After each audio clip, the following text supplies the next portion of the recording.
대한민국 99%를 위한 편파 방송, 나는 꼽살이다.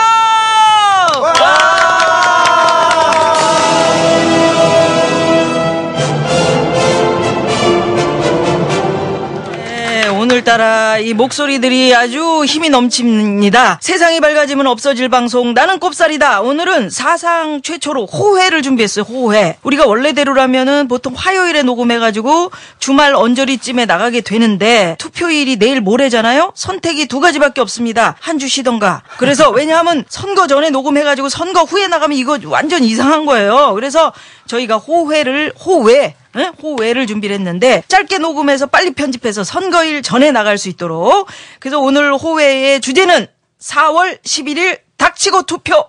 여러분들이 놀러를 가든 데이트를 하든 뭘 하든 일단 투표장을 쿠션으로 찍고 가랴. 찍고 가랴? 발음까지도 찍고 가라 이겁니다. 자, 오늘 정말 오랜만에 우리 용띠리가 나왔어요. 네, 안녕하세요. 김용민이다. 용민이 출마한 이후로 정말 얼마나 우리가 고생이 많았습니까? 낙곱살 한 편 한 편 나오는 게. 진짜 3인분인 걸 요번에 알았던 거예요. 그러니까. 저 없으니까 기술, 편집 뭐 다 뒤지는 줄 알았어요. 청취자 여러분들은 모르시겠지만 정말 우리는 전쟁이었습니다. 여기서 가끔 졸고 쩝쩝거리고 뭐 이런 용띠리가 없으니까 그 자리가 확 표가 났지 그동안. 그렇죠. 워낙 뭐 체구도 큰데 마음고생이 얼마나 많어. 예, 참 그때는 정말 존재감이 없었는데 요즘 총선 전국에서 최고의 존재감을 보여주고 있습니다. 박근혜급이더라고요. 아니, 이번에 총선 되면 대선에 나가야 될 것 같아. 그러니까. 아니, 나이가 안 돼. 언론 주목도가 완전히 문재인급이야. 아주 재미있는 나라입니다. 네. 어떻게 나가보니까 어떤가 느낌이. 아이고, 참 이게 보니까 말이죠. 선거가 사람의 마음을 얻는 예술이다. 예술. 처음엔 이렇게 생각을 했고, 진국면에서는 지지자들로 하여금 투표장에 나가게끔 명분을 주는 것이 정치다. 이런 생각을 하면서 명분이 없더라고요. 예전에 그 막말 파문 터졌을 때. 야, 이게 정말 내가 이거 정말 이건 유권자들에게 예의가 아니다. 나 같은 놈이 후보가 된다는 것이 뭐 그런 마음도 먹었는데, 아유, 그냥 왔습니다. 달려왔습니다. 그래도 뭐 이렇게 사과라도 하니까 자기에 대해서 반성할 줄 아는 사람, 우린 그런 사람이 필요해 사실은. 사과 아니고서는 도대체 할 방법이 뭐가 있습니까? 뭐 내가 안 한 발언이다라고 얘기할 수도 없고, 그렇다고 정치 공세하지 말라 이렇게 또 고전적인 방법을 쓸 수도 없는 것이고. 아유, 근데 국회의원들 그 뭐 연극하면서 그 막말하고 그건 또 뭐야? 아유. 네. 그래도 진짜 문도리코부터 해서 뭐 비대위원장이 나가서 거푸 지원 유세 나가서 그렇게 선거법 가지고 막 논란 일면 우발적으로 했다 그러고. 말이 안 되잖아요. 거기다가 민간인도 아니고 공직자로 있으면서 현직 국회의원으로 있으면서 뭐 성희롱 발언이나 이런 거 얼마나 많이 했어요. 조중동 일면에서 뭐 김영민이 사진 딱 박아놓고 영들이 사진 박아놓고 뭐 한국 정치 수치스럽다 이러는데 난 니네들이 더 수치스러워. 한 100만 배 수치스러워. 니네들이 1등 신문이라고 막 떠들고 다니는 게 이런 거잖아요. 야. 1시간 오늘 끝내야 돼. 살살. 그러니까 자세한 얘기는 누나가 그래서 얘기하려고 그래. 낙곰수 봉주 10일에 요거 들으면은 훨씬 이해가 잘 되실 건데. 예. 그런데 오기가 생기더라고요. 처음에는 제 과거에 잘못된 발언들, 부적절한 발언에 대해서 반성하자 이런 마음을 먹었는데 계속 부채질하는 새누리당하고 조중동을 보면서 저 친구들이 정략을 갖고 저러는 거구나 이렇게 생각이 들었고, 나의 잘못된 것에 대해서 심판을 할 주체는 조중동 새누리당이 아니라 노원갑 유권자들 아닌가 이런 생각이 들면서 완주하기로 마음을 먹었고요. 또 마지막에는 부활절 전날, 그러니까 주일 전날에 과거 제가 교회 비판한 발언들을 왜곡해서 실은 거 이거 보면서 맞서야 될 상대가 누군지를 분명히 알게 됐습니다. 교회 권력과 관련해서는요. 제가 전체 교회, 개신교인을 비난한 것이 아니라 아주 부패한 교회 권력자들을 특정해서 이야기한 건데, 전체 교회를 비난한 것처럼 매도하는 거 보면은 이렇게 해서 참 많은 사람들을 보냈던 조중동에게 나까지 당할 수는 없는 거 아닌가 이런 오기가 생기더라고요. 그러니까 요만큼만 편집해서 딱 그거만 보여주면 마치 그렇게 보이게 되는 게 지금 이제 언론의 어떤 완전 맥락을 잘라버리잖아요. 그래서 용띠리는 말이야, 우리 낙곱살이 우리 녹음할 때는 그래도 졸고 쩝쩝거리고 먹었지만 애가 명랑했었어요. 밝았죠. 근데 뭐 맨날 우는 사진 나오지, 뭐 주눅 든 사진 이런 거밖에 없어가지고 여기선 그러지 마. 예. 당신보다 이 나라에서 훨씬 큰 죄 짓고 많은 사람 힘들게 만든 인간들이 머리 뻣뻣이 쳐들고 이게 살고 있어요. 네. 그 왜 혼자서 세상 죄 다 뒤집어 쓴 사람처럼 그러고 다녀? 어? 아니 김영민이 잘했다는 건 아닌데 잘못했다잖아요. 예, 어찌됐건 이 골방에 와서는 누가 와도 신나고 밝게 그렇게 방송을 해야 됩니다. 응? 알았지? 용기? 예, 알겠습니다. 그런 면에서 우리 또 구호 한번 김영민 만세.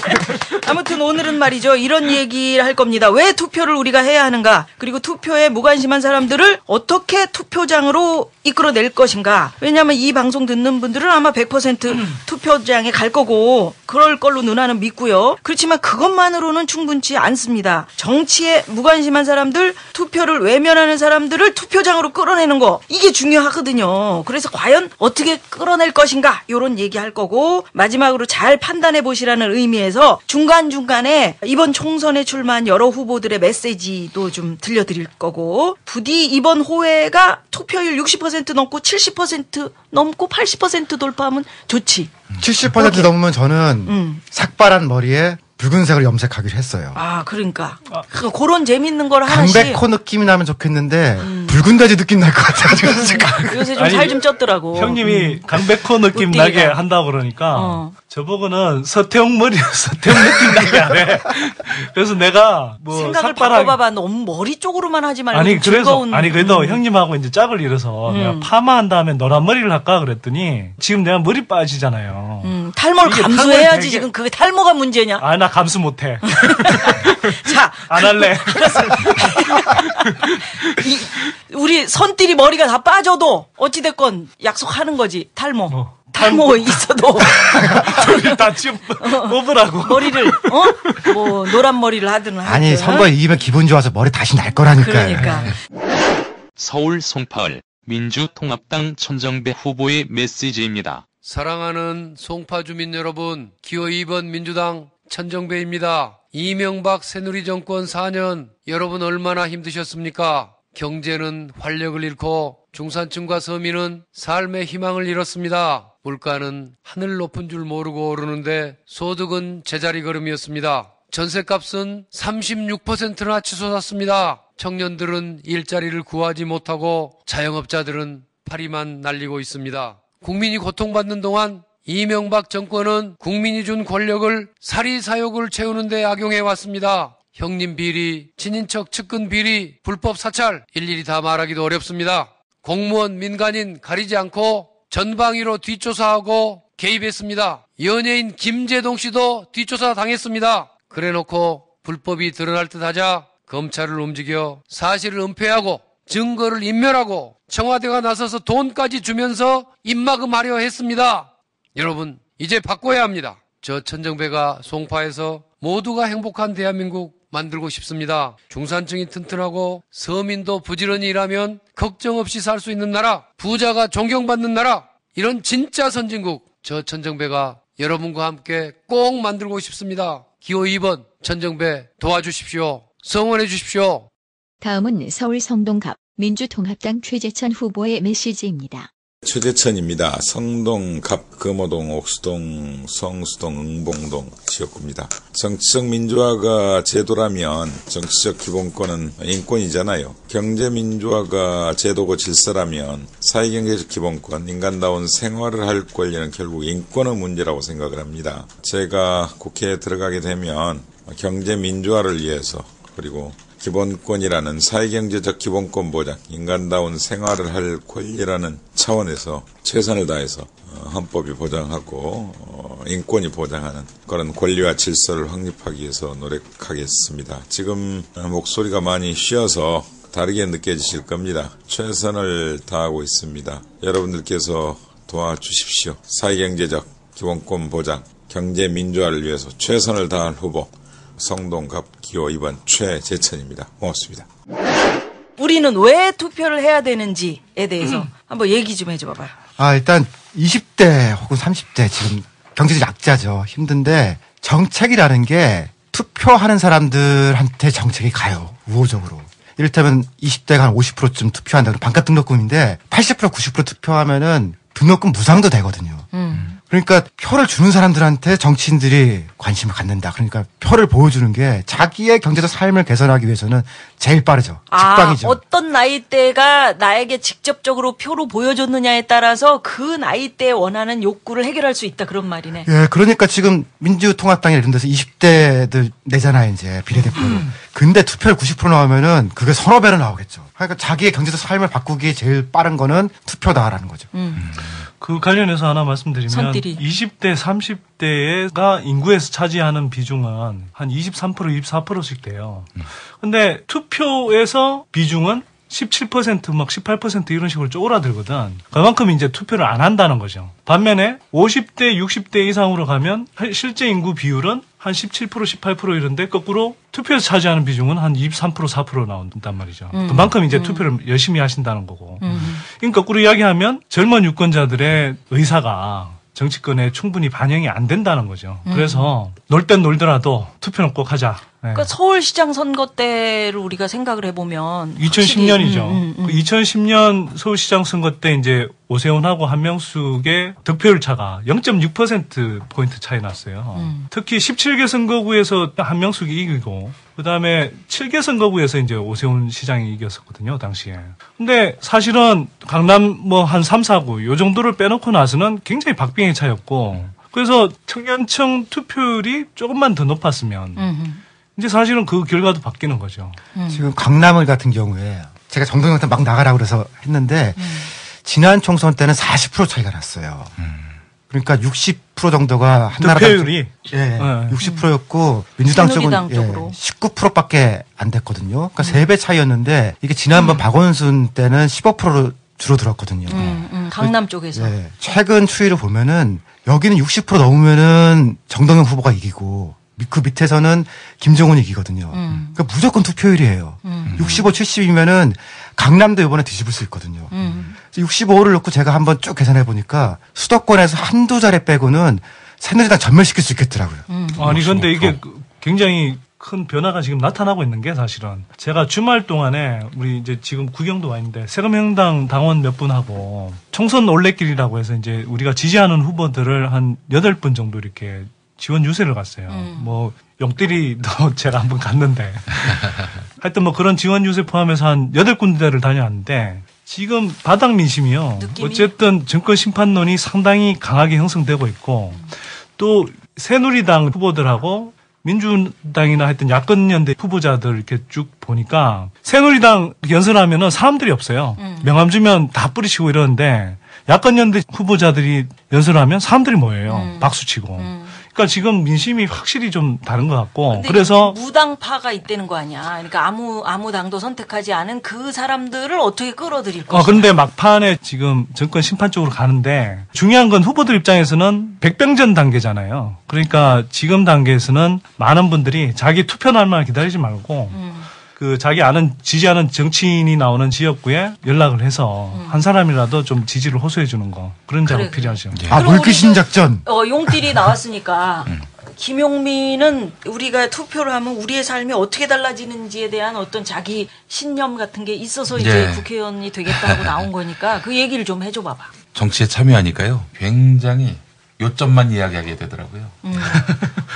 특정한 대상만 두고 말하자면 20대의 애환과 이런 문제점들 또 고민들을 우리 우석훈 박사님만큼은 제가 잘 알지 못하지만 88만 원 세대 700만 명 정도 된다고 하죠. 예. 근데 20, 30, 40대가 다 합쳐서 유권자의 65%를 차지한다고 합니다. 그런데 저는 이 반값 등록금 문제에 좀 집중하자면은 이거는 20대뿐만 아니라 20대를 말하자면 양육하는 이분들에게도 중요한 문제라고 보는데 박원순 시장 되니까 서울시립대 바로 반값 등록금 됐잖아요. 이거는 의지의 문제입니다. 할 수 있어요. 저도 이번에 그 서울과학기술대 학생들하고 반값 등록금 정책 국회 가서 반드시 입안하도록 하겠다 이렇게 협약을 맺었습니다. 할 수 있어요. 의지만 있으면 가능한 것이고 아니 4대강 썼는 돈 빼다가 하면 됩니다. 그러니까 솔직히 해서. 4대강 예산이 22조인데 이 22조가 국공립대 무상 등록금 만드는 예산 14년치거든요. 근데 제가 이렇게 이야기했더니 이동걸 교수님이라고 이제 예전에 금융위 부위원장 하셨던 분인데 너무 이명박 정부 때 쫓겨난. 네네, 그렇죠. 이분이 계산법은 다르더라고. 22조에다가 이자를 계속 받잖아요. 그러면 이게 1년에 1조쯤 된다는 거야. 네. 그러면 이게 실제로 14년이 아니라 거의 뭐 영원히 이자 수입만 가지고도 웬만한 저 국공립대를 무상으로 할 수 있는 돈이 생긴다는 거죠. 제가 늘 그러잖아요. 그러니까 우리는 청춘의 미래를 강바닥에 처박은 거예요. 그러니까 이렇게 반값 등록금, 대학 등록금을 낮추는데 얼마든지 쓸 수 있거든요. 이거를 반드시 하겠다. 이걸 제가 오늘 청춘들한테 이야기하고 왔습니다만 기왕 뭐 말 나온 김에 이 청춘선 프로젝트 얘기 좀 청춘선 피해선 부지 어떻게 돼 있는 거야? 그 노원에 그게 있어? 예 그렇습니다. 예전에 그 춘천 가는 기차 많이 타보셨죠? 어우 우리 뭐 낭만이지. 예, 청량리에서 시작해서 그래. 성북, 신공덕, 화랑대 이렇게 지나서 이제 남양주로 가는 퇴계원으로 가는 노선인데 성북, 신공덕, 화랑대 이 구간이 정춘선이 이제 전철이 되면서 없어졌습니다. 피해선이 됐어요. 그러니까 이 피해선 내 폭 최소 6m 정도의 그 구간이 하나의 그 국유지가 그대로 레일은 있고 노는 땅이 됐습니다. 그렇네. 그래서 이제 이 땅을 어떻게 활용할 것인가인데 뭐 다른 많은 후보들은 이제 공원화하겠다는 겁니다. 네. 공원으로 짓고 끝난다는 거예요. 저는 그렇지 않다고 봅니다. 제가 주안점있는 부분은 뭐냐면은 뭘 부수고 그리고 내쫓고 이러지 않고 있는 그대로를 갖고 아주 최소한의 토건을 통해서 야, 이걸 멋지다. 만들겠다는 겁니다. 그리고 추억도 되살리고 그렇죠. 얼마나 좋아. 그럼요. 그럼 앞으로 이제 우리 문화재지라고 불러야 되는 그렇죠. 제가 이제 동네 공릉동 월계동을 가봤는데 동네에 정치가 있습니다. 있어. 골목에 정치가 있어요. 이웃과 이웃 사이에 우애도 있고요. 네. 홍대의 강점은 바로 그거였거든요. 이걸 그대로 살리면 되는 겁니다. 괜히 이걸 부수고 뭘 새로 짓지 않고 그 자리에 물론 그렇죠. 빈 상가가 있고 빈 주택이 있는데 그 자리에다 인문학교실 만들고 공연장 만들고 젊은 예술가들 와서 그렇죠. 이렇게 작업할 수 문화 있도록 창작 만들- 그 공간을 만들어주고 도서관도 만들고 이렇게 해서 이것을 문화 섹트, 인문학 섹트로 만들게 되면은 네. 자연스럽게 낭만과 정치가 사는 그런 공간이 된다는. 누나가 어릴 때부터 거기 뛰놀던 공간입니다. 그 공간들이 다. 그럼 아니 우리 다 저 우이동 수유리 노원 뭐 이런 데서 다 어린 시절 냉이 캐고 이런 옛날엔 거기 뭐 건물들이 없었어요. 공장들 몇몇 개 있고 그랬던 지역이지. 그렇게 해서 누님은 친구 아닌 분이 없고 안 가본 데가 없어. 안 아이 살았는데. 누난 그런 사람이야. 한 6km 정도 구간인데요. 이 구간들을 쭉 살펴보게 되면은 벚꽃이 피면 아주 너무나 아름다운 파랑들 구간도 있고요. 그렇지. 거기 이쁘지. 도심의 골목을 가로지르는 철길. 그래서 그런 곳곳에다가 걷는 길을 만들어 놓고 또 어린이들을 위한 뭐 생태 학습장도 멋지겠네. 만들고 네. 그렇게 해서 사람을 위한 공간으로 만든다는 겁니다. 그러면 이게 건설 비용이 나올 리가 없어요. 관은 이렇게 펼쳐놓고 민간이 와서 컨텐츠를 채우는 이런 그 공간으로서 청춘선 프로젝트를 만들자는 거죠. 그러면 청춘들이 대거 몰려들게 되고 그렇게 되면은 지역의 상권이 형성되고 그러면 지역 발전은 저절로 되는 것이고 그럼요. 또 주변에 6개 실력 있는 대학들이 곳곳에 경춘선 폐선 부지를 따라서 자리하고 있거든요. 네. 제가 서울산업대 겸임교수를 몇 년 했었거든요. 예. 그때 서울과학기술대 전신입니다. 여기 학생들이 이렇게 많은데 네. 같이 놀고 얘기할 수 있는 데를 만들면 좋겠다는 생각을 많이 했었거든요. 네. 실제로 학생들도 많고 네. 주민들도 많이 살기 때문에 네. 진짜 르네상스 같은 걸 한번 생각해 볼 수 있는 충분한 조건인 것 같아요. 네. 저도 뭐 살을 좀 붙여줘야 될 것 같은데 네. 이론적인 살을. 창조도시라는 게 있어요. 네. 이게 이제 굉장히 유명한 리처드 플로리다라고 굉장히 유명한 이제 지리 경제학자인데 이 양반이 이야기하는 게 그거예요. 현대의 도시들 중에 정말 잘 나가는 도시들은 그냥 우리처럼 뭐 뉴타운하고 막 되게 삐까번쩍한 건물 짓고 이런다고 도시가 살아나는 게 아니거든. 오히려 경제적인 활력이 있는 도시들은 창조적이고 문화적으로 굉장히 다양성이 관용적인 그런 이렇게 문화가 살아 숨쉬는 도시들이 같이 나간다는 거죠. 그렇지. 그래서 하여튼 창조도시. 그래. 아, 선생님 말 길다. 근데 뭐 내가 이야기했다 그러면 봐봐. 길대. 안 길어 요새. 누나가 서울 성북갑 민주통합당 유승희 후보의 메시지입니다. 성북갑의 야권 단일 후보 기호 2번 민주통합당의 유승희 후보입니다. 저는 이명박 정권의 민생 파탄과 양극화를 해결하고 경제 민주화를 이루기 위해서는 재벌개혁, 중소상인 보호, 그리고 서민경제 활성화, 또한 불공정한 한미 FTA의 재협상 이 세 가지에 중점을 둘 것입니다. 첫째, 재벌개혁입니다. 저는 이명박 정권 하에서 폐지된 출자 총액제도 부활해야 한다고 생각합니다. 순환 출자를 통한 재벌의 문어발식 확장을 규제해야 되기 때문입니다. 또 대기업에 대한 법인세 최고 세율을 미국 수준인 35% 또는 적어도 경제민주화 특위 원안인 30% 수준까지는 끌어올려야 한다고 생각합니다. 둘째, 중소상인 보험이 서민경제 활성화입니다. 제가 17대 국회에서 발신자 표시 무료화를 집요하게 추진하여서 관철했습니다. 그렇듯이 저는 정말 힘든 자영업자와 소상공인의 카드 수수료를 대폭 인하해서 중소상인을 보호하겠습니다. 또 성북구를 중심으로 한 봉제산업 발전을 위한 서울 동북부 패션벨트를 구축하고 서민 경제 활성화를 이루도록 하겠습니다. 세 번째는 퍼주기 FTA, 양극화 FTA 재협상입니다. 저는 17대 국회의원 시절 여당 소속임에도 불구하고 불공정한 한미 FTA에 대해서 처음부터 일관되게 반대해왔습니다. 저는 이명박 정권 하에서 퍼주기를 거듭해서 더욱 계약한 한미 FTA 재협상 반드시 이루어내도록 하겠습니다. 경제 민주화의 선봉에 설 수 있는 유승희입니다. 여러분 도와주십시오. 꼭 승리하겠습니다. 다음은 부산 진구갑 민주통합당 김영춘 후보의 메시지입니다. 안녕하세요. 기호 2번 민주통합당 김영춘 후보입니다. 이제 투표가 내일로 다가왔습니다. 아직도 어디다 찍을지 마음을 못 정하신 분이 계신가요? 아주 간단한 선택의 기준이 있습니다. 살기 더 힘들어진 분, 오늘보다 내일이 더 불안해진 분들은 이제는 바꿔주셔야 합니다. 새누리당이 아니라 기호 2번에게 그리고 야권 단일 후보에게 투표해 주십시오. 지난 20년 동안 새누리당만 내내 찍어주면서 경제 성적표가 전국 꼴찌를 기록하고 있습니다.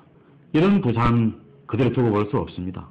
우리 부산 시민들도 새누리당 20년 동안 해준 게 뭐 있나 분노하고 있습니다. 바꾸자는 주장에 호응해주고 계십니다. 이명박 정부 특권 재벌 대기업들을 위해서는 부자 감세 70조 원이나 해줬습니다. 4대강 사업에 22조 원이나 아까운 돈을 낭비를 했습니다. 지방 경제를 살리는 일에 중소기업과 자영업 경제를 일으키는 일에는 돈을 쓰지 않습니다. 좋은 일자리 창출하는 그런 사업에 돈 인색합니다. 우리 민주통합당 그리고 야권 단일 후보들은 재벌과 특권 유한 계층을 위한 경제가 아니라 서민 대중을 위한 경제, 일하는 노동자들을 위한 경제, 자영업자들을 위한 경제, 중소기업을 살리는 경제를 주장합니다. 기호 2번 저 김영춘에게 그리고 야권 단일 후보들에게 여러분들이 아낌없는 한 표 한 표를 몰아주시고 이 나라의 정의와 서민 경제를 바로 세우는 투표 꼭 해주시길 부탁드리겠습니다. 누나가 지금 이제 SBS가 다른 기관들과 함께 이제 유권자 2,000명을 상대로 실시한 패널 여론조사 결과를 보고 있는데 여기 보면은 지난 총선하고 비교하면은 정당보다 인물을 보고 뽑겠다 이런 사람들이 있어요. 근데 이제 이게 과연 맞는 건지 인물이 아무리 좋아도 정당이 후지면은 뭘 할 수 있나? 어떻게 생각해? 맞습니다. 정당이 후지면은 못해요. 전 사실 이번에 제 문제로 인해서 시끄러웠을 때 뭐 당내에서 저 친구 내보내야 되는 거 아니냐 뭐 이런 얘기도 있었고 그랬는데 그런 이야기가 나오는 정당이 건강한 거 아닙니까? 그쵸. 그거 안에서. 근데 어떤 정당을 보면은 논문을 표절해도 수시로 범법을 하고 말 바꿔도 그냥 그 대표가 믿어주면 그냥 아무 얘기도 안 나옵니다. 이런 당이 과연 건강한가?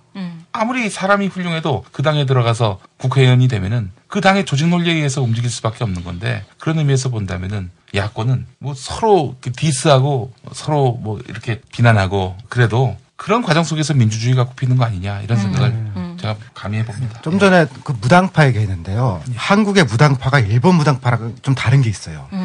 일본의 무당파는 투표를 안 해요. 무당이다 이거야. 네. 일본 무당파 진짜로 투표를 안 하는데 한국의 무당파는 지지하는 정당이 없는 거지 투표는 하거든요. 그렇지. 그런 점에서는 이제 일본식의 같은 당이 계속 해먹는 게 한국은 역동적인 힘이 바로 그 투표에 있는 거죠. 근데 누나는 요번에 이제 이렇게 좀 됐으면 좋겠어. 뭔가 파괴하는 거, 뭔가 우리가 가지고 있던 편견들을 좀 깨는 거 말이야. 예를 들면 지금 우리 정동영 후보도 나왔었지만 강남 또 다른 쪽 뭐가 있지? 송파을에 천정배 의원이 선거방하고 계시죠. 이게 이제 수십 년 동안 여당의 텃밭 그런 것들을 좀 깼으면 하는 이런 곳이 뒤집힌다면 얼마나 큰 거야 이게. 제가 어저께 대치동 롯데백화점 앞에 강남 롯데라고 하는 거기에 이제 정동영 후보 때문에 유세 같이 갔었거든요. 가슴 뿌듯하더라고요. 거의 이런데 내가 진짜 강남에 와서 한번 하는구나. 꼭 해보고 싶었거든요. 강남 한복판에 그래도 한 수백 명 모였던 것 같아요. 그리고 상당히 호응도 컸던 것 같고 지나가는 사람들. 또 이게 어떤 의미가 있냐면요. 강남에서 실제로 이길 수 있다라면은 총선이 문제가 대선에서 바꿀 수 있거든요. 그 다음에 그런데 진짜 다른 당이 올 수 있다 그러면은 지방 정치 같은 거 할 때 줄 서는 게 바뀌는 거거든요. 그러니까 근본적으로 지금 한국의 정치 지평을 강남의 몇 군데의 투표로 바꿀 수 있는 거죠. 그러니까 정동영, 천정배 의원이 이기는 건 이른바 새누리당의 본진을 트는 거잖아요. 그리고 장기판으로 비유하자면 졸 하나 이기는 게 아니라 그쪽에 차포를 완전히 우리가 떼먹는 거고 그렇기 때문에 굉장히 중요한 싸움인 것 같고 그런데 실제로 승산도 있는 것 같아요. 이렇게 뭐 제가 구체적으로 밝히기는 좀 그런데 현장 분위기들을 보면 특히 이렇게 지금 집전화 여론조사는 진짜 믿을 게 못 되는 것 같고요. 바닥에서 이렇게 집전화를 받는 사람이 누가 있어? 아니 그러니까 이게 사실 휴대폰 여론조사나 이런 걸 해보면 확실히 분위기가 달라요. 상당히 승산이 있고 그래서 결국 이제 아까 말씀하셨듯이 투표율이 중요하다. 투표율이 조금 높아지면 새누리당의 본진을 털 수 있다. 그럼 지금 방송사에서 방송 만들고 있는 사람들은 저 방송들이 다 파업을 하고 있는데 윗사람들은 다 지금 낙하산 사장 밑에서 일을 하고 있는 그런 사람들인 거고 그런 그렇죠. 그 언론의 역할을 지금 충분하게 하지 못하는 방송을 보면 진짜 웃음이 나올 수밖에 없어. 집 전화를 가지고 뭘 조사를 그러니까 했다고 어떻게 보면 그러고. 이번 총선이 투표가 중요한 사람들하고 투표하면 안 되는 사람들 두 힘의 싸움이죠. 최고의 여론의 의중을 알 수 있는 수단은 선거다. 이렇게 얘기를 했죠. 주말 사이에 낙검수 그 번개 예. 삼두노출 뭐였잖아? 일요일 날. 그 모습을 보고 누나가 마음이 아팠어요. 왜 이렇게 울었어 거기서? 진짜 어떤 기자가 물어보더라고요. 뭘 물어봤는데? 왜 그렇게 울었냐 해서 대기내 입장이 돼봐.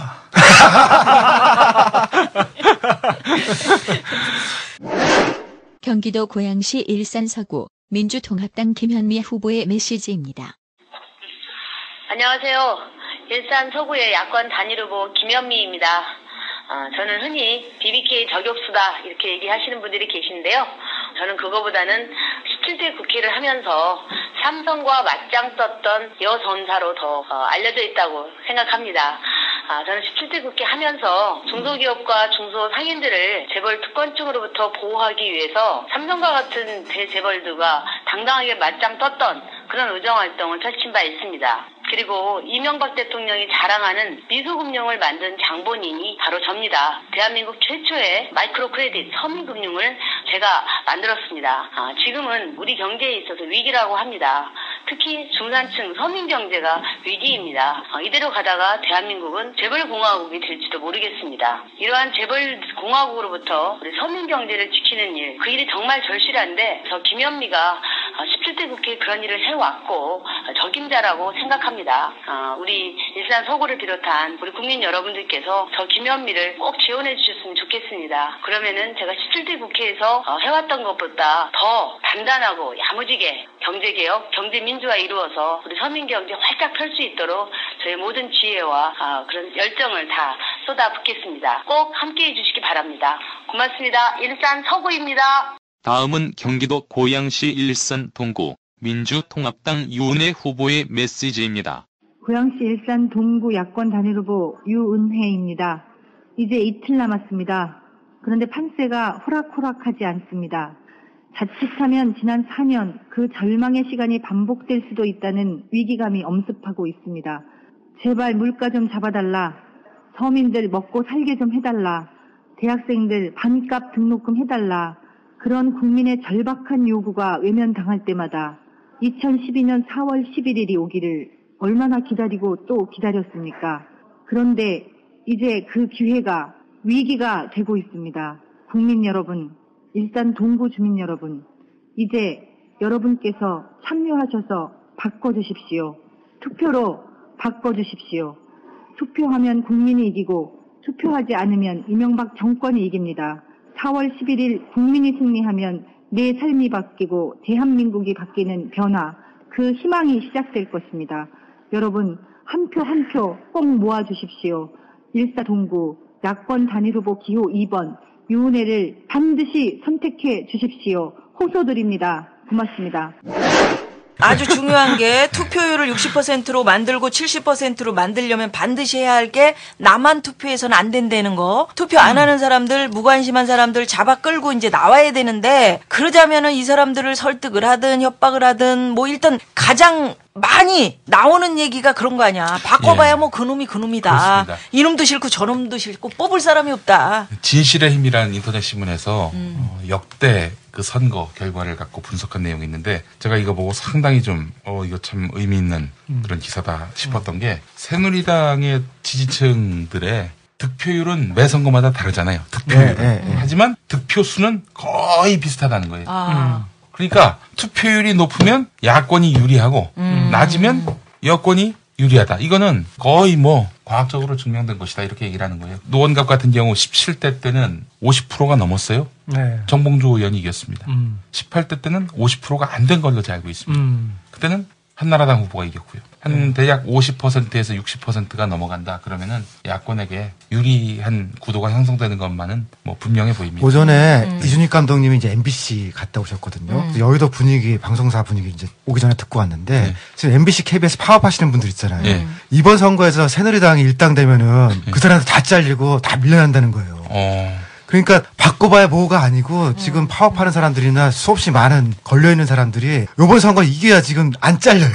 용들이 이야기한 대로 새누리당 지지자는 늘 똑같은 수가 투표하거든요. 사실은 뭐 득표율 격차 이렇게 이야기하는데 그거는 진짜 말장난이고 지금의 야권 지지자들이 조금 더 의욕을 불살라서 이제 투표장에 나가느냐 그 차이인데 큰 차이가 난다라는 걸 다시 한번 상기하기 위해서 제가 들고 나온 게 뭐냐면 이명박 정권에서 2011년에 삭감한 민생 예산이에요. 제가 몇 가지만 좀 불러드릴게. 이게 이제 2010년에 날치기 예산 통과하면서 막 삭감됐던 거거든요. 결식아동 급식 지원금이 541억 전액 삭감됐고요. 저소득층 에너지 보조금 903억 전액 삭감됐고 사회적 일자리 창출 지원금 340억 삭감됐고 노인 일자리 예산 190억 삭감됐고 비정규직을 정규직으로 전환하는 예산 1100억 삭감됐고 한시적 생계 구호비 4181억 전액 삭감됐고 실직가정 대부사업비 3000억 전액 삭감됐고 저소득층 의료비 지원비 880억 삭감됐고 이런 식으로 이런 목록이 한 수십 개가 돼요. 그러니까 여기서 다 잘라서 어디로 갔느냐? 4대강으로 갔겠죠. 4대강으로도 가고 이상덕 형님 그 예산만 해도 지금 현 정부 들어와서 몇 조 원이 갔거든요. 영포라인. 그럼요. 그러니까 포항 지역구에 엄청 갔잖아요. 그러니까 이런 식으로 다 빠져나간 거거든요. 만사형통이라는 말이 있었죠. 근데 누나가 걱정하는 부분은 뭐냐면은 투표를 하고 싶어도 말이지 지금 분위기가 뭐 회사 중에서 꼭 투표 날에 무슨 행사 잡고 연수 잡고 그다음에 학교 선생님들도 애들 무슨 수학여행을 데려간다는 거 아니야. 이런 투표가 있는 날 애들한테 이런 투표의 분위기라든지 그것도 사실은 누나는 교육이라고 생각하는데 그런 거. 그러니까 원래 법적으로 투표권을 방해하면 이거 처벌받아야 된다고. 그렇습니다. 근로기준법을 보게 되면은 사용자는 근로자가 근로시간 중에 선거권, 그밖에 국민권 행사 또는 공적 의무를 집행하기 위해서 필요한 시간을 청구하면은 거부하지 못한다. 이를 위반할 경우 2년 이하의 징역 또는 1000만 원 이하의 벌금에 처하도록 돼 있다. 아니, 그러면은 완벽한 실정법 위반인 거예요. 근데 편의점 알바하는 사람들도 나 투표하러 가야 된다고 주인한테 얘기하면은 보내줘야 된다는 거잖아요. 그렇죠. 근데 우리나라 환경에서 이거 몇 조 몇 항에 의거해서 저 투표하러 가야 됩니다. 이거 왜 이러세요, 사장님? 이렇게 하면 당장 잘려. 그러니까는 이거 어떻게 회사에다가 뭐 고발을 할 수 있어? 회사를 어떻게 하겠냐고. 그렇다고 결근을 하자니 또 뭐 이거 뭐 회사에서 일부러 뭐 이상한 거 잡는데 무시하고 뭐 투표하러 갈 수도 없는 거고. 이거 어떻게 해야 되는 거지? 이럴 때? 포기는 하지 말아야 되는데. 그러면 새벽에 빨리 하고 가는 거. 그래서 투표구 또 뭐 장난칠 수 있으니까 선거를 어디서 하는지 미리 좀 철저하게 좀 파악을 해놓고. 그렇지. 요번엔 보니까 투표 시간이 오후 6시예요. 6시에 끝나거든. 오전 6시부터 오후 6시까지. 오후 6시까지. 오후 8시로 아직 알고 계시는 분 있으면 꼭 요번에는 오후 6시까지니까 잊지 말고 하여튼 가능하면 점심시간에라도 또는 아니면 중간에 쉬는 시간에라도 꼭 좀 하고 그러니까 투표 그는 단련을 했어. 우리가 빨래집게로 계속해서 네. 단련했는데 앞으로 좀 더 우리 민주주의가 진전된다면 전자투표가 도입됐으면 좋겠어요. 스마트폰 같은 걸로 네, 네. 뭐 어디서든 투표할 수 있는 그런 시스템이 됐으면 좋겠는데 그러면 또 이제 젊은 층의 투표율이 높아지게 될 것이고 여기에 반대하는 당이 그 조작이니 뭐니 하는 말로 또 반대할 텐데 그렇게 생각하는 그런 정치 세력들을 좀 쫓아내고 선구적인 민주주의를 좀 우리도 해볼 필요가 있을 것 같습니다. 그러니까 아니 이게 젊은 층들이 투표하기를 원하지 않고 기권하기를 원하는 또는 젊은 층들이 좀 더 편하게 투표할 수 있기를 늘 이렇게 맞득치 않게 생각하는 정치 세력이 그런 정치 세력은 필요 없죠. 젊은 층의 뭐 이익을 대변하겠다 그러니까 황당하죠. 이런 건 진짜 개뻥이니까 진짜 좀 안 속았으면 좋겠습니다. 그리고 호주 같은 데 보니까 이렇게 투표를 안 하면 벌금을 물리더라고요. 뭐 우리는 그 정도까지는 안 할지 몰라도 실제로 이게 투표율이 너무 낮아진다 그러면 이게 이제 대의 정치라는 게 사실은 대표성이라는 게 굉장히 중요하기 때문에 총선 투표율이 낮을 때는 한 50% 정도 수준까지 내려간 적도 있거든요. 최근에 조금 올라왔는데. 서울 은평을 통합진보당 천호선 후보의 메시지입니다. 은평의 발전을 마무리 짓고 싶다고 하시는 분이 계십니다. 그러나 과연 마무리 지을 만한 은평의 변화와 발전이 있었습니까? 골목 경제가 죽은 지 너무 오래됐습니다. 새로운 일자리를 찾을 수도 없습니다. 이제 더 늦기 전에 새로운 출발을 시작해야 합니다. 구청장도 바뀌고 서울시장도 바뀌었습니다. 곧 정권 교체도 이루어지게 돼 있습니다. 과연 누가 새로운 은평을 설계하고 이를 강력하게 추진해 나갈 수 있겠습니까? 대한민국을 바꾸는 그리고 은평을 바꾸는 여러분의 선택을 기대합니다. 다음은 경상남도 거제시 진보신당 김한주 후보의 메시지입니다. 거제 시민 여러분, 변화를 갈망하시는 유권자 여러분, 안녕하십니까? 저는 거제 지역의 야당 단일 후보 기호 6번 김한주입니다. 이명박 정부가 들어선 후 지난 4년간 어땠습니까? 부자 감세와 재벌 친화적 정책으로 돈 많은 사람들은 더 많은 돈을 벌지만 우리 노동자 서민들은 갈수록 어려워지고 있습니다. 점점 심해지는 비정규직의 고용 불안과 저임금, 우리 청년들의 실업, 한미 FTA 여파로 실험하는 농민, 대기업이 경영하는 대형마트가 들어서고 골목마다 기업형 슈퍼마켓이 들어서고 있습니다. 영세한 우리 중소상인들은 가게 문을 닫을 처지가 되었습니다. 지금 변화가 필요합니다. 새로운 생각을 가진 전문가가 필요합니다. 노동자, 서민들과 함께할 든든한 지원군이 필요한 시기입니다. 이명박 정부의 잘못, 그리고 이명박 정부와 마찬가지의 잘못을 저지른 새누리당의 집권을 더 이상 용납해서는 안 되는 것이 우리 거제 시민들의 뜻이라고 믿습니다. 저 야권 단일 후보 김한주는 감히 우리 거제 시민들에게 약속드립니다. 부정과 부패로 얼룩진 구태 정치를 완전히 쓸어내겠습니다. 노동자, 서민이 고통받지 않는 나라를 반드시 만들겠습니다. 거제 시민 여러분, 그리고 유권자 여러분, 이번 한 번만은 야권 단일 후보, 젊고 능력 있는 전문가 후보, 진보신당 김한주에게 국회를 한번 맡겨주십시오. 그러니까 누나가 지금 이 시점에서 얘기하고 싶은 거는 투표 때문에 지각하거나 결근하면은 뭐 불이익 받을 수 있어. 근데 그래서 그 불이익이라는 게 두려워가지고 앞으로 몇 년을 또 내가 이런 식으로 살 것인가. 그 문제는 한번 생각을 해보셔야 된다. 그러니까 지금 투표율 높아지면은 수도권에서 새누리당 사실상 전멸할 수 있거든요. 그럼 4월부터 바로 방송이 열려요. 그러니까 국회가 움직이면은 KBS, MBC도 언론이 제대로 되는 거지. 보고 싶은 뉴스와 보고 싶은 드라마도 볼 수 있는 거고. 무한도전도 볼 수 있고. 무한도전도 볼 수 있고. 맞아. 그러니까.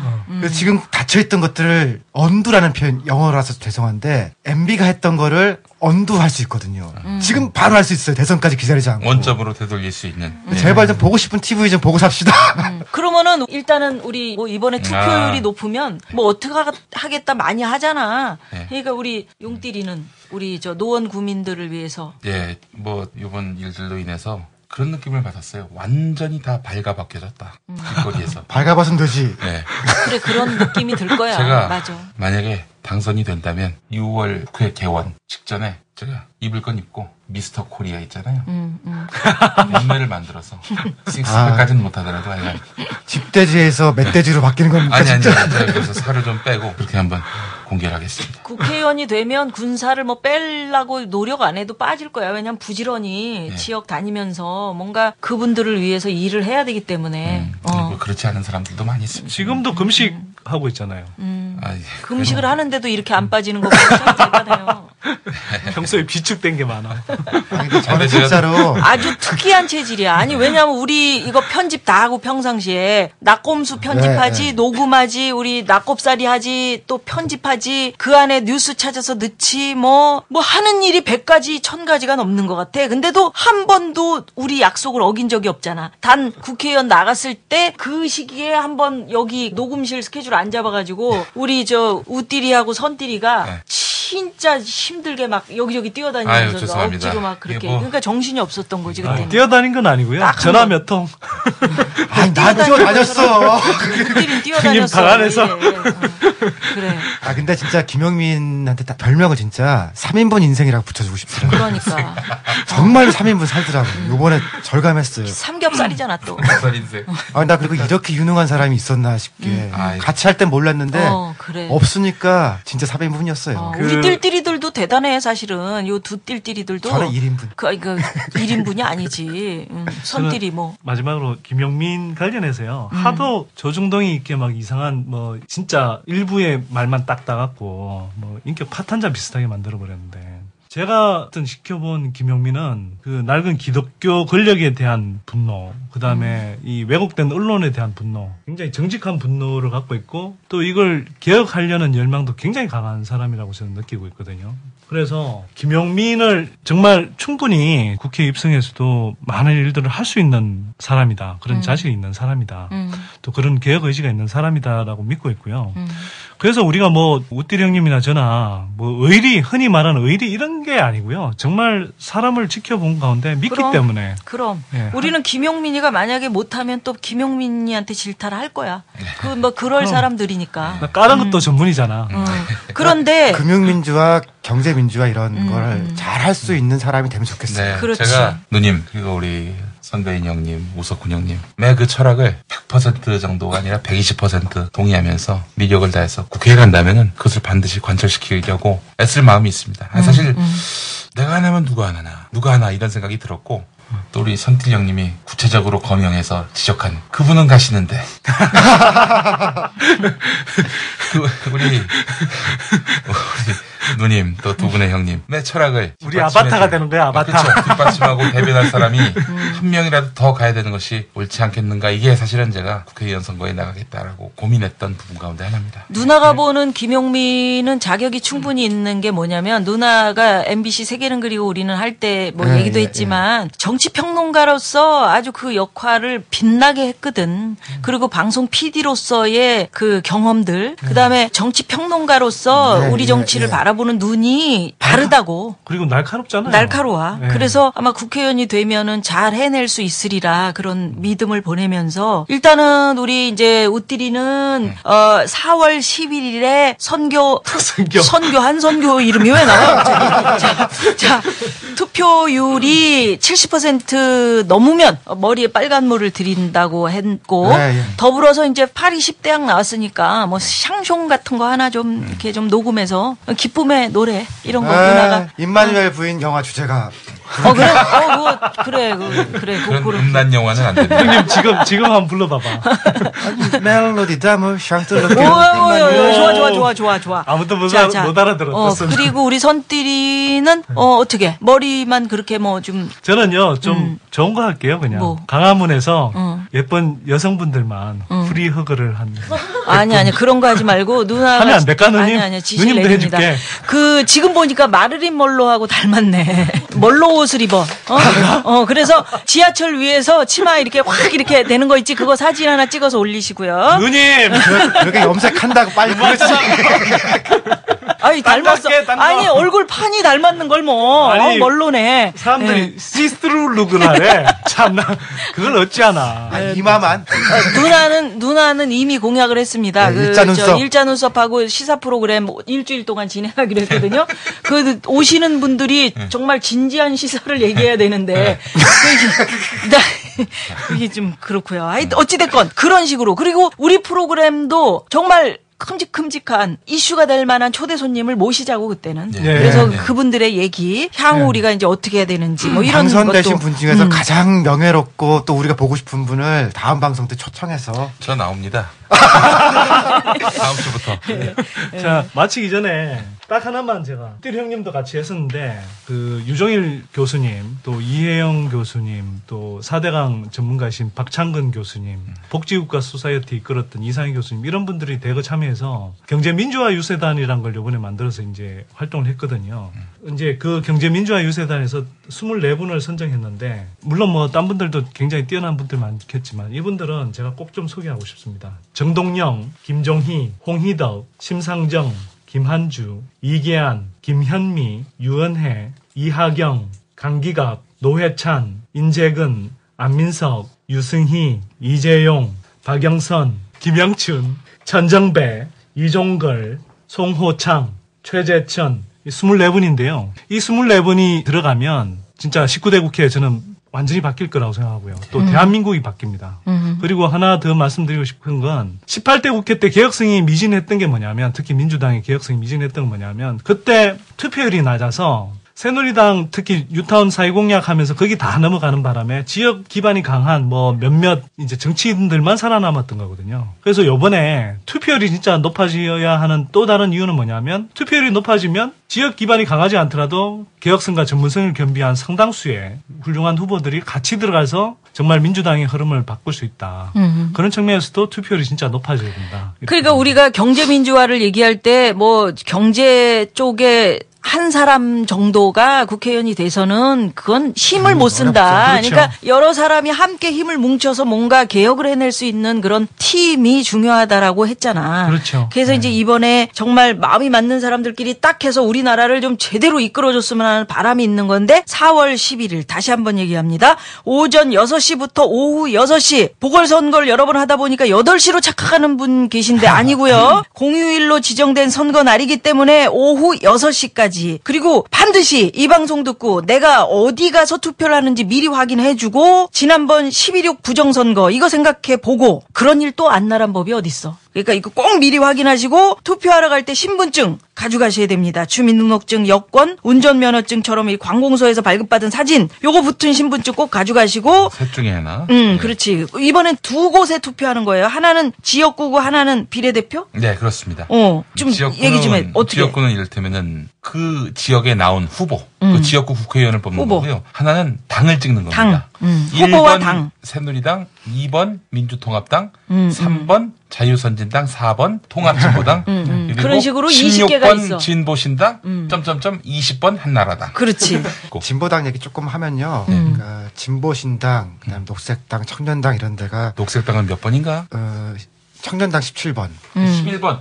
녹색당 11번. 녹색당 11번. 근데 이런 데는 지금 이제 2%가 안 되면은 정당을 해산을 해야 돼요. 근데 그렇죠. 차이가 2%가 되면은 이때부터 정부 보조금이 나오거든요. 그러니까 그때부터는 이제 청년이나 녹색당이 정부 지원을 받으면서 이제 당을 운영할 수 있게 되고요. 3%가 되면 이제 국회의원이 나오죠. 그래서 이런 조그마한 정당들에도 이게 미래를 위한 가치니까 조금 고민을 해주시면 고맙겠습니다. 그렇지. 이번에 지역구에 뭐 내가 원하는 당이 안 나왔다. 이거 투표 포기 절대 안 됩니다. 지역구는 가장 낫다고 생각하는 후보한테 주고 그 아쉬움은 또 비례대표 후보로 또 우리가 풀면 되고.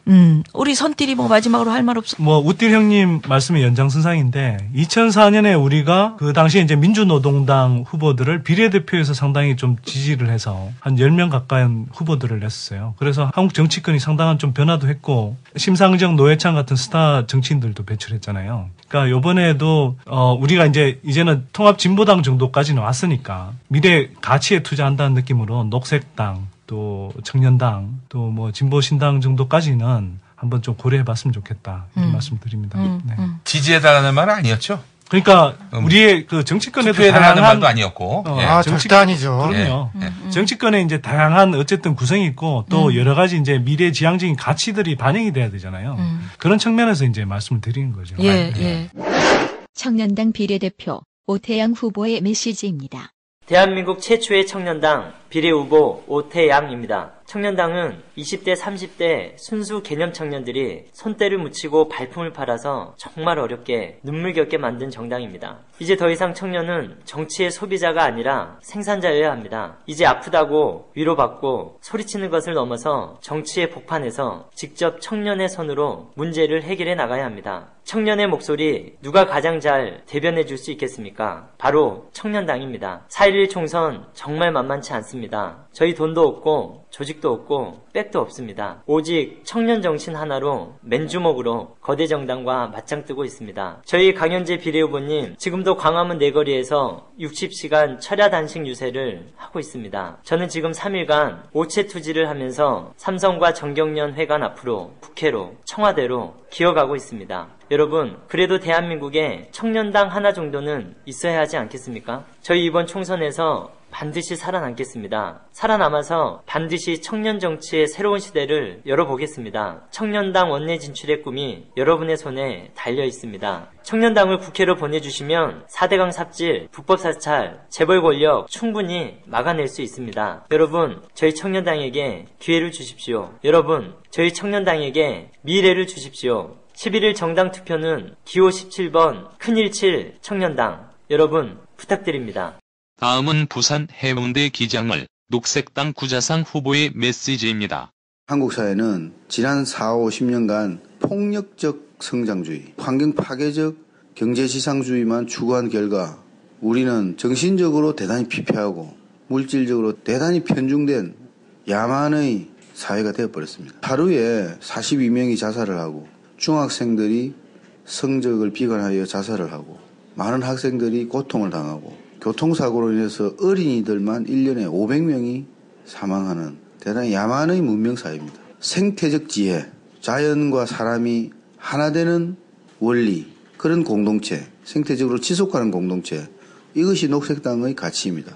녹색당은 물질에 기반을 둔 사회원리가 아니라 정신과 물질을 공유하면서 자연과 사람, 생태계와 조화를 이루면서 인간의 문명을 바라보는 생태주의적 전망을 가진 정당입니다. 녹색당은 물질에 만연된 우리 사회의 유일한 비상구라고 생각합니다. 한국 사회의 비상구, 현대 문명의 비상구는 녹색당입니다.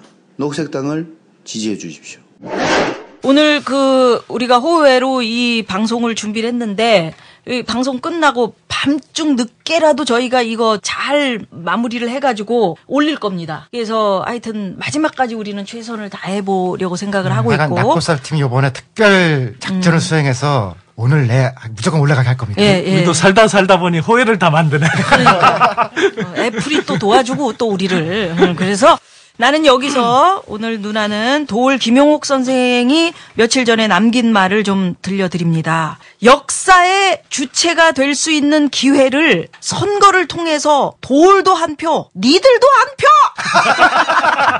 표! 와, 누님 졌어. 똑같이 행사를 하는데 어떻게 그 한 표를 행사를 안 하고 휴일이니까 놀러 간다는 그런 형편없는 생각으로 위대한 권리를 포기하냐? 젊은이들이 투표를 하지 않는 것은 역사의 대죄를 저지르는 것이다! 이런 말씀을 하셨어요. 예. 아니, 여기서 김영민의 성대모사를 한번 듣고 싶어. 그래. 선거 후에. 자, 4월 11일 부자도 가난한 사람도 나이 든 사람도 젊은 사람도 투표장에서만큼은 평등하게 한 표입니다. 왜 이 기회를 포기합니까? 우리는 대한민국 99%입니다. 진짜로 99%를 위한 정치인을 뽑아야 되는 거야. 그 정치인들이 제19대 국회의 99%를 차지할 겁니다. 우리가 잘 뽑으면. 그러니까 이제 정말 시간이 얼마 안 남았지만 그 시간 동안에라도 아까 얘기한 빨래집게로 투표근을 열심히 단련해가지고 그 근육으로 나만 투표에 참여하는 거 아닙니다. 주위 사람들도 투표장으로 가. 한 사람이 일당 100, 한 사람이 100명을 끌고 가. 괜찮잖아. 진짜 투표율 100% 나면 어떡하죠? 자, 그래서 오늘은 특별히 정치는 쫄지 마, 경제는 속지 마. 그 다음에 투표할 때 빼지 말고 꼭 참여하라는 의미로 투표는 빼지 마. 오, 어때? 네. 아, 좋습니다. 빼지 마. 요거 넣어서 외칩니다. 오늘 연습 안 해봅니다. 요거 딱딱 맞춰봅니다. 우리 용띠리는 또 오래간만인데 맞출 수 있을려나 모르겠어. 할 수 있습니다. 자, 정치는 쫄지 마. 경제는 속지 마. 투표